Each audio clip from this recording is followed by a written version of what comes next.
What are 10 things to know before buying land in North Carolina? 10 of them. 10 of them now. Are you going to count? You're going to keep track? Yeah. We need to know the intended use of the buyer.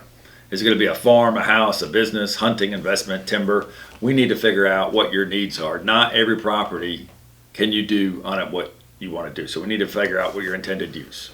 We need to figure out what amenities does it have. Does it have a pond? Does it have a fence? Does it have a stream? Does it already have a septic on it? Right now, pasture is an amenity. Everybody wants pasture, so that's actually considered an amenity. So what amenities are actually on the property? Topo's real important. We've had properties in Chatham County and in North Carolina that are so steep you can't put a septic on them. They're so steep that they won't hold a septic. And commercial properties, this is hugely important. You know, in commercial, what do we want? We want level. And if you have a very hilly property or some kind of hole or whatever, moving dirt can be as expensive as the property itself. We've had properties where the property was $300,000 and to get it site ready costs another $300,000. So topo is real important. Size matters. You can't have a cattle farm on a 5-acre piece of property, so we need to know what size property you need. And then one of our hottest topics on YouTube, easements. Does it have a public road? That's one kind of easement, but believe it or not, there's other kinds too. Utility easements. I mean, I sold a property last week that had a gas line going through it. You're not moving that gas line. That gas line's going to be there for a long time. Sometimes we have septic easements where someone else's septic is on your property. You can't build your house on top of your neighbor's septic. So septic easements. We have train tracks, literally train tracks that go along the edge of your property.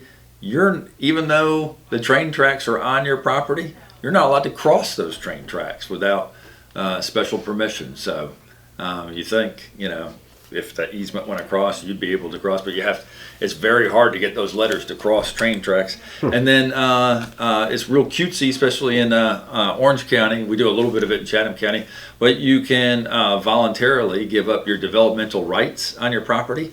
Then it's covered with a conservation easement. And so that limits what you can do if it's under a conservation. So you have to be aware of the easements.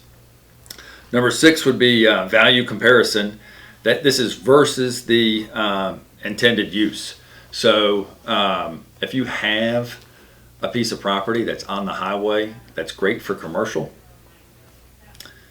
you wanting to put your 600 square foot tiny house on that property is a value. So that property might be 2 acres and they might be asking $1 million for it.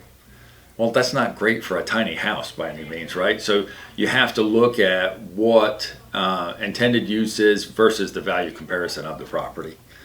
Utilities are real important. Does it have sewer? Does it have water? What's the other big one right now? Broadband. Broadband's huge.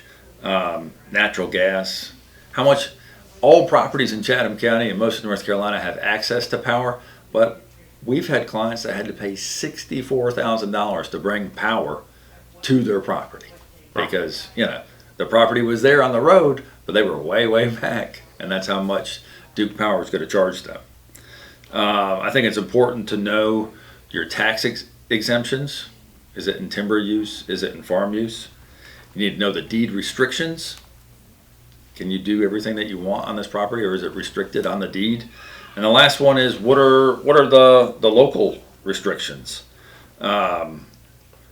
There's stream buffers, so if you have different kinds of streams, there's setbacks, what you can and can't do. Every now and then, it's very rare, but we get into some endangered species situations.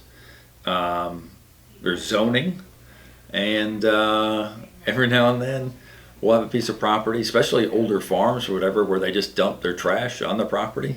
You might, after you buy that, somebody might come along and say you have to pick up that trash. And you say, well, I didn't put it there. It was here when I bought it. But you need to be aware of those. So those are the top 10 things right now that I think people should be aware of when buying land in North Carolina.